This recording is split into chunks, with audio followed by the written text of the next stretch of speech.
ছেলেকে তাবিজ করে বিয়ে করেছি, ছেলে এরকম ছিল না। বিয়ের 1 মাস পরে এসব কথা বলতেছে। একটা মেয়ে কি একটা ছেলেকে পছন্দ করতে পারে না? এটা কি অপরাধ? আমরা দুজনে একই অফিসে চাকরি করতাম। এক দেখাতে তাকে আমার খুব ভালো লাগছে, আমি তাকে প্রপোজ করছি। হয়তো আমাকে অনেক ছেলেরাই পছন্দ করছে, বাট আমি একজনকে পছন্দ করছি। তারপরে প্রেমের বয়স 7 মাস। তারপরে আমি নিজে তাকে বিয়ের প্রস্তাব দিয়েছি। আমার ফ্যামিলি দিতে চায় নাই, আমি শ্বশুরবাড়ি থেকে সাপোর্ট পাইছিলাম। পরে আমি নিজে পালিয়ে যেয়ে বিয়ে করছি। তাদের বাসায় আমার বিয়ে হয়েছে।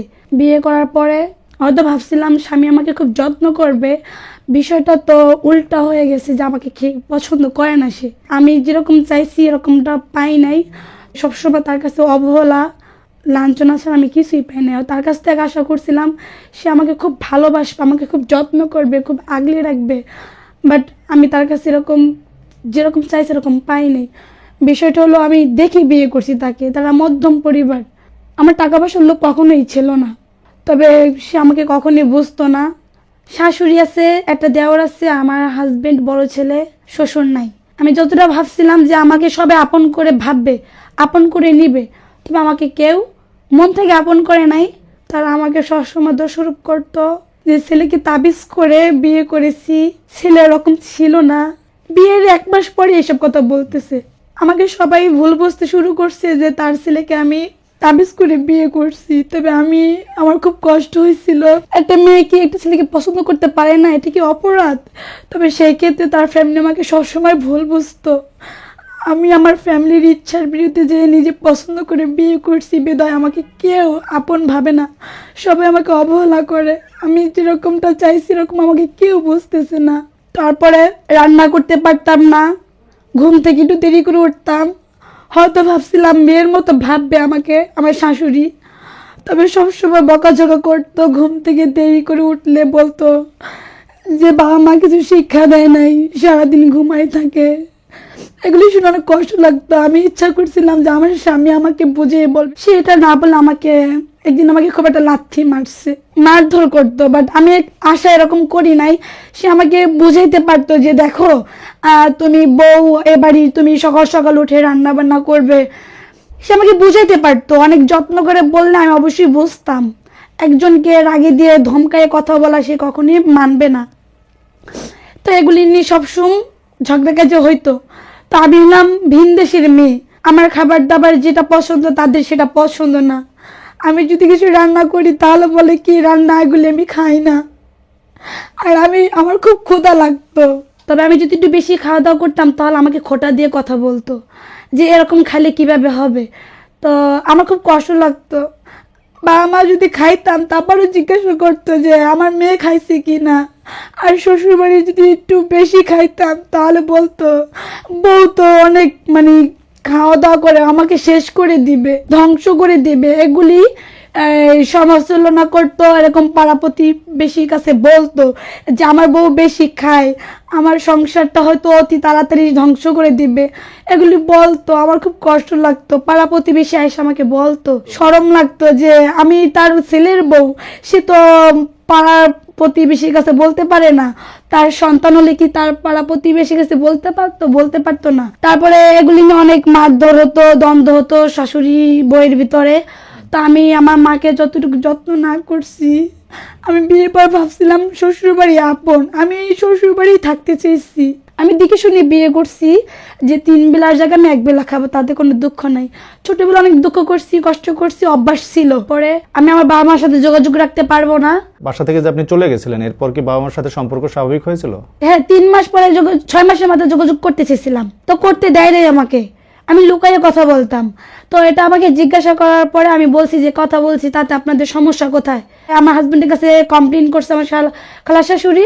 তো তখন আমার হাজবেন্ড আমাকে মারধর করছে, এই বাবা মার সাথে কথা বলার জন্য মারধর করছে যে তোমার বাবা মার সাথে কথা বলতে পারবে না, আমার সাথে থাকতে হলে কথা বলতে পারবে না। তো আমি ভাবলাম যে বিয়ে করছি, এখন কি বাবা মা পর হয়ে গেছে, আমি কি তাদেরকে আপন ভাবতে পারি না? তো বিষয়টা হলো এরকম মারধর করার পরে খুব কষ্ট লাগছে যে বাড়ি থেকে পলাইয়া আইসা আমি যার জন্য ঘর ছাড়ছি সে আমাকে বুঝতেছে না। সেই ক্ষেত্রে আমাকে খুব আঘাত করে কথা বলতো, মারধর করতো। আর নিজের জীবনটা আর কি খুব কষ্টজনক মানিয়ে নিছিলাম। তবে বাবা মা শুনছি যে আমি খুব কষ্ট করতেছি, বাবা মা চলে আসছিল, যে বলছি চলে আসো তুমি। আপনাকে নেওয়ার জন্য চলে আসছিল? হ্যাঁ, যে তুমি ভুল যাই করছো তুমি চলে আসো আমাদের সাথে, মেনে নেবো তোমাকে। আমি তখনও বলছি না, আমি আমার স্বামীকে ছাড়া আমি যাবো না কোথাও।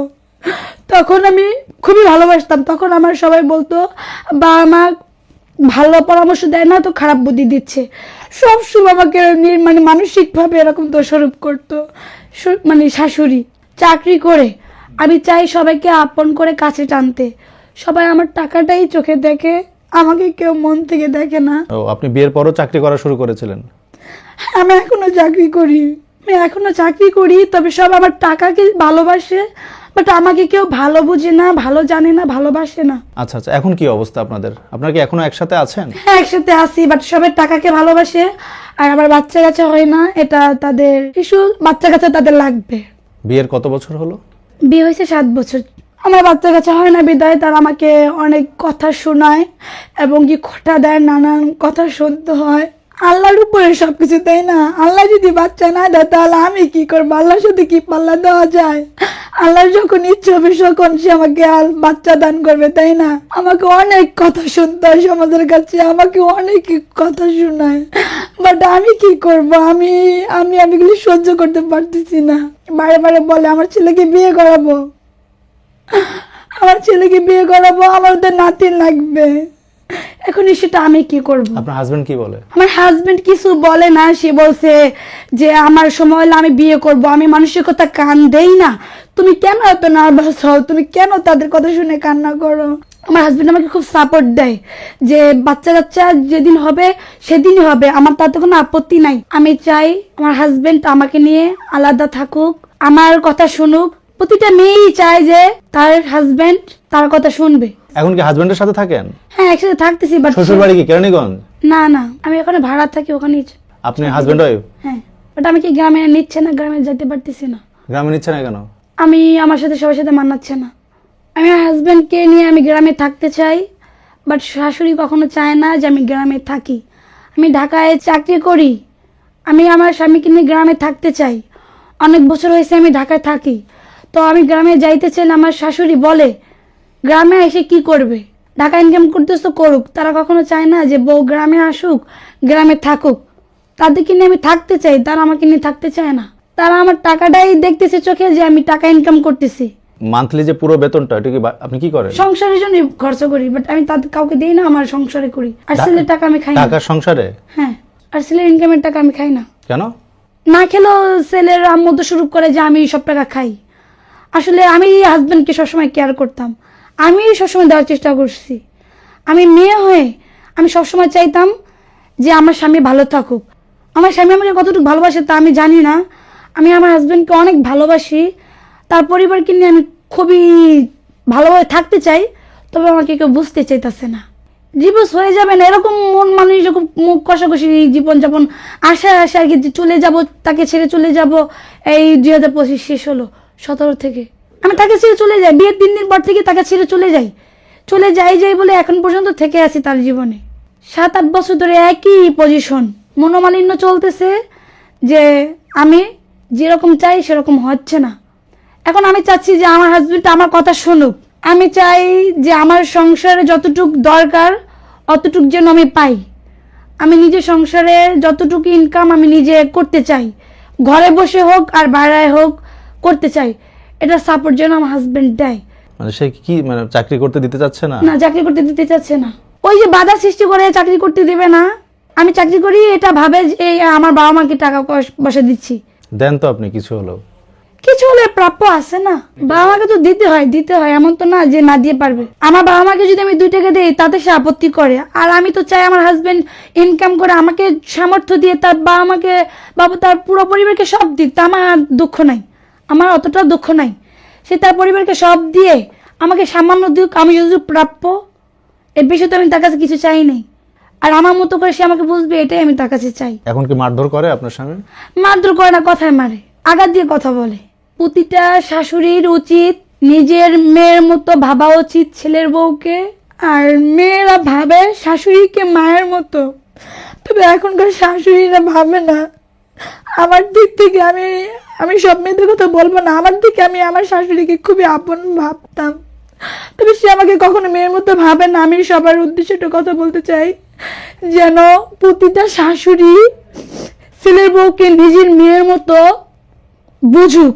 শাশুড়িটা যদি মেয়ের মতো বসতে চায়, প্রতিটা মেয়ে ছেলের বউ বুঝতে পারবে যে না, আমার শাশুড়ি অনেক ধৈর্য ধরছে, অনেক কষ্ট করছে, সে আমার মায়ের মতো।